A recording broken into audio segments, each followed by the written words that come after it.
Bonjour à tous, j'espère que vous allez bien. Je suis Charlotte Nordine et dans mon dernier post où j'ai fait mention des similarités et de la lignée de la voie d'accès qu'il y a entre Isis et Marie-Madeleine, j'ai parlé de la voie de la rose. Alors on m'a demandé mais qu'est-ce que c'est que cette voie de la rose? Alors je viens refaire une vidéo ici pour vous expliquer un petit peu quels sont ses fondements et comment est-ce qu'on va retrouver ce fil conducteur dans les enseignements du féminin sacré qui vont nous permettre de plonger dans les abysses à l'intérieur de nous-mêmes et de tirer encore une fois quelques parallèles entre justement cette lignée de la rose et les enseignements aussi égyptiens qui sont en réalité les enseignements du berceau de l'humanité, entre Isis, Osiris, Seth aussi. Comment est-ce qu'on vient plonger à l'intérieur de nous-mêmes pour vivre parfois même des nuits noires de l'âme, pour pouvoir renaître de nos cendres, nous transformer et devenir l'être illuminé, l'être Horus. Donc qu'est-ce qui se passe ici? C'est que la rose est la voie du cœur. Et lorsque nous plongeons à l'intérieur de ces pétales de rose, donc en fait elles sont comme une spirale. Et à chaque fois qu'on va plonger de plus en plus à l'intérieur de nous-mêmes, dans cette forme spiralée qui va ramener au centre de qui nous sommes, c'est-à-dire dans le centre de l'âme pure qui est en interconnexion, en interrelation et en réciprocité d'amour avec la source, avec l'essence même de Père divin et de Mère divine, eh bien nous pouvons vivre une vie ici pleinement accomplie, pleinement illuminée et à l'image de qui nous sommes et ce que nous sommes venus correspondre entre notre soi source, notre âme divine et notre incarnation ici sur Terre, c'est-à-dire vivre pleinement notre mission de vie, incarner l'âme que nous sommes. Et il n'y a pas 1 milliard d'autres missions que nous avons à faire ici sur Terre, autre que d'incarner pleinement l'âme ici-bas. Et lorsque nous incarnons notre âme ici-bas, eh bien nous sommes dans la plénitude, mais pour pouvoir arriver à cette plénitude, eh bien on doit traverser ces chambres, chacune de ces pétales de la rose. Et dans les pétales extérieurs de la rose, eh bien, il se peut qu'il y ait certains dérangements, on va dire, certains traumas qui s'y logent encore et qui ont besoin d'être vus, reconnus, pour que nous puissions renaître à nous-mêmes et passer dans la pétale suivante. Et c'est ainsi que cette nature spiralée de notre cœur vient correspondre progressivement de plus en plus à notre nature divine et véritable à l'intérieur de notre cœur sacré. Ce sont des enseignements que Yeshua, Jésus et Marie-Madeleine partageaient abondamment, et c'est aussi pour ça qu'on parle du rosaire et de la voie de la rose aussi auprès des Templiers qui ont repris ces enseignements. Mais quand on y regarde de plus près, on voit aussi que ces enseignements étaient là à travers le mythe de résurrection de Osiris, lorsqu'il a été tué, assassiné vraiment très violemment de la part de son frère Seth, qu'il a été démembré. Il a été démembré en 1000 parties, en 14 parties pour être plus précise, même si le mythe varie un petit peu d'histoire en histoire, mais il a été dépiécé et il a été placé dans différents lieux de l'Égypte. Et c'est un plongeon dans les abysses, c'est un plongeon dans la mort. Donc Osiris avait d'abord un magnifique royaume de fertilité qui était le nord de l'Égypte, qui lui avait été donné par son père Geb et sa mère, qui était la déesse des étoiles. Et depuis là, il a été jalousé par son frère. Et donc cet aspect négatif de l'humanité, tous les traumas qu'on pourrait y trouver, le fait plonger dans la mort. Et qu'est-ce qui se passe dans cette mort? Eh bien, c'est un lieu initiatique que nous aussi, on va appeler la nuit noire de l'âme, qui peut correspondre à certains aspects de ces pétales de rose qui ne sont pas encore reconnus, qui ne sont pas encore révélés et vus à leur juste valeur.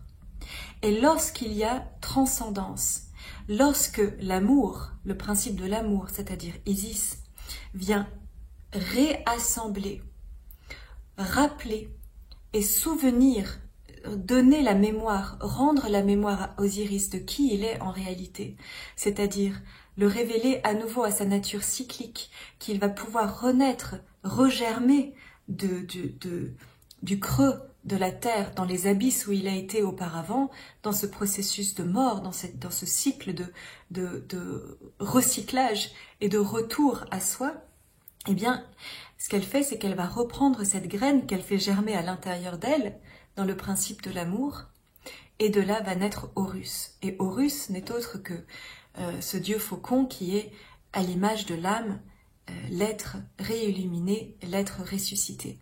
Et c'est Horus qui est à l'image aussi de Yeshua, l'être illuminé, Isis qui est aussi à l'image de Marie-Madeleine, qui vient amener ce principe d'amour pour permettre cette résurrection, cette résurgence, une forme de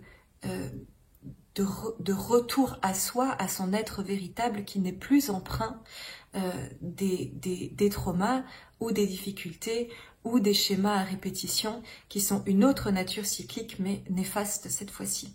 Donc, cette qui nous permet de voir ce qui n'est pas ajusté, qui vient trancher, qui vient couper, qui vient éliminer, qui vient dissoudre.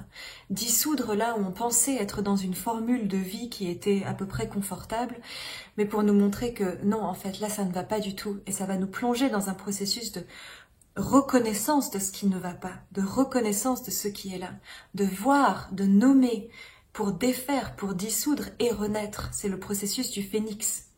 Et là, on va aller avec beaucoup d'amour. Le processus de cette voie de la rose est un processus qui va être amené avec confiance, avec la rassurance de la Mère divine qui vient envelopper nos pires moments de difficulté. Dans les moments de nos pires difficultés, c'est à ce moment-là que nous sommes le plus soutenus par le divin et par les êtres invisibles et par notre soi source qui met les bouchées doubles en réalité pour que nous puissions transformer cet essai et renaître à nous-mêmes, renaître de nos cendres. Cette voie de la rose est alors une voie de bonté, d'amour et de bénédiction pour traverser toutes nos difficultés et non pas une voie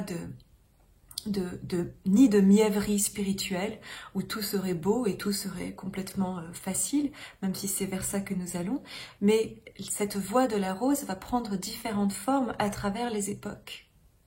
Et dans l'époque dans laquelle nous vivons, où il y a encore beaucoup de choses que nous avons à dissoudre et à faire renaître, eh bien, elle va nous permettre de rencontrer ces difficultés. Mais toujours avec une idée de bienveillance envers soi, sans juger, sans jugement envers soi-même ni envers les autres, parce que nous savons que nous sortons d'un schéma où il y a eu beaucoup de mal-compréhension de qui nous sommes et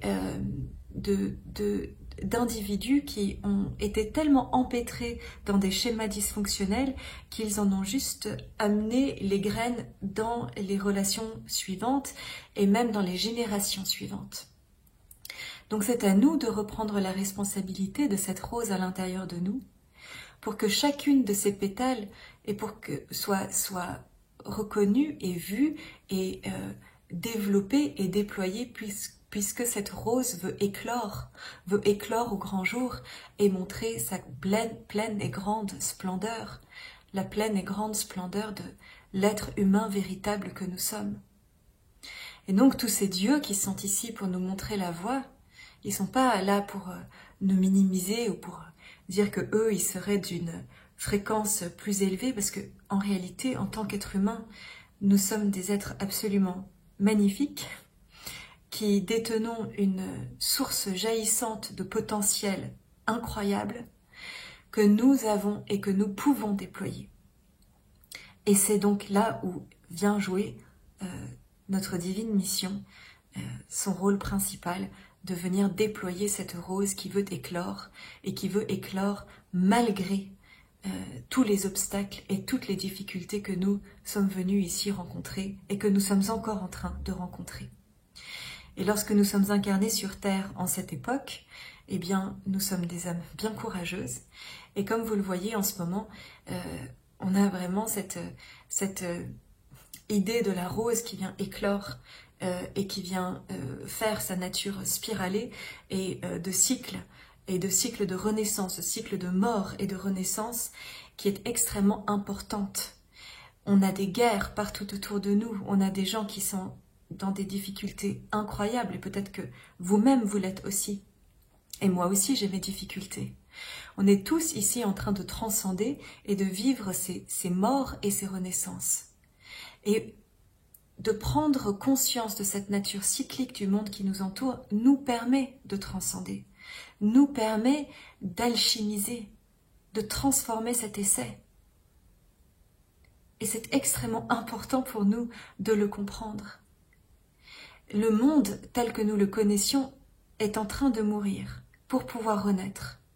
Et donc, comme nous sommes à l'image de ce monde, nous sommes aussi en train de renaître à la nature véritable de qui nous sommes. On ne peut pas faire la différence entre nous et ce qui se passe dans le monde. Tout ce qui se passe dans le monde est à l'image de ce qui se passe à l'intérieur de nous. Donc plus nous transcendons à l'intérieur de nous, plus la Terre va pouvoir être transcendée et plus les événements de la Terre vont pouvoir être transcendés eux aussi. Le plus important est de faire sa part intérieure, peu importe les difficultés que nous voyons à l'extérieur. Parce que le travail que nous faisons intérieurement a une valeur, a un impact qui est bien plus grand qu'on ne pourrait l'imaginer. À chaque fois que vous élaguez votre propre terrain et que vous faites un pas de plus à travers les pétales de la rose pour arriver à son centre qui va pouvoir éclore au jour, pour devenir l'être Horus, l'être illuminé, l'être transcendé, eh bien vous faites votre part, votre mission divine d'incarnation et vous exprimez votre nature véritable, vous agissez en fonction de votre nature véritable. Et alors vous avez des relations qui sont saines, sereines, des liens qui ne sont pas en codépendance ou en dépendance les uns des autres, mais en interreliance, où chacun vient apporter sa pierre à l'édifice, chacun vient contribuer de la beauté de qui il est. On n'est pas en train de s'accrocher à attendre que ce soit quelqu'un d'autre ou quelque chose d'extérieur à soi qui nous fasse aller bien, mais on prend sa responsabilité pour être l'agent transformateur de ce monde. Ça, c'est la voie de la rose, ça, c'est la voie du féminin sacré qui est de plonger à l'intérieur de soi pour renaître, pour transcender, pour transformer et modifier cet essai pour faire ce pourquoi nous sommes là. Et surtout vous, qui écoutez cette chaîne, ou toutes les autres qui parlent de cette spiritualité, ça vous demande d'aller dans une spiritualité pratique, une spiritualité incarnée, qui vous demande de ne pas vous cacher derrière des idéaux, des idées, mais de les incarner pleinement et divinement. Je vous embrasse de tout mon cœur de rose, avec tout ce qu'il contient d'humain et de l'âme et de la source. À très bientôt.